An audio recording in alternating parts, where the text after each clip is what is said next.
पहली तो ये बात है कि अपनी कोशिश ये रहेगी कि मैक्सिमम से मैक्सिमम लोग अवेयर हों, जागे, अपने प्रति होश में आए। ध्यान का मेन मकसद क्या है? जब आप ध्यान में उतरेंगे तो करना कुछ नहीं होता, ध्यान अपने आप में एक कला है और आपके अंदर अपने आप ही विकास होगा। करना तो वो होता है जब कोई क्रिया है तो उसको करना बोल देते हैं, हालांकि करना नहीं है, वो भी होना है, क्योंकि आपके अंदर कोई पेट्रोल थोड़ी ना डल रहा है।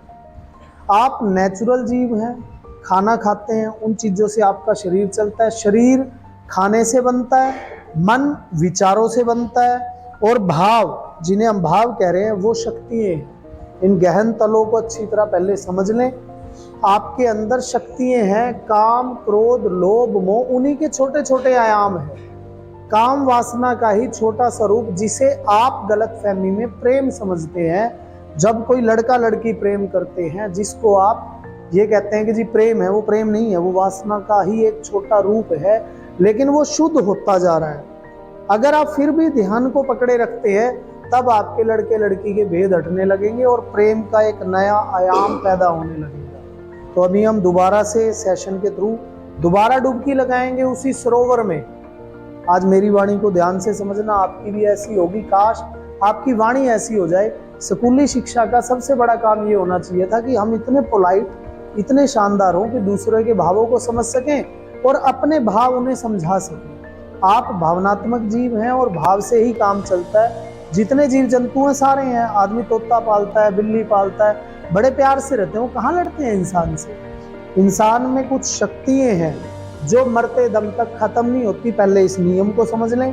क्यों? क्योंकि वो है ही, उनको ट्रांसफर किया जा सकता है। अगर उसको ट्रांसफर, पहले तो बात समझ लें कि विचार और भाव में अंतर है, तो दोनों के अंतर पे भी डिस्कस करेंगे। पहले हम प्रेयर लगाते हैं और एक डुबकी लगाते हैं, एक कीर्तन के साथ, एक वाणी के साथ, उसके बाद हम आगे बढ़े। तो अभी आंखें बंद कर लेंगे सारे, आंखें बंद होनी चाहिए सब, लाइट बंद कर देना।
लगभग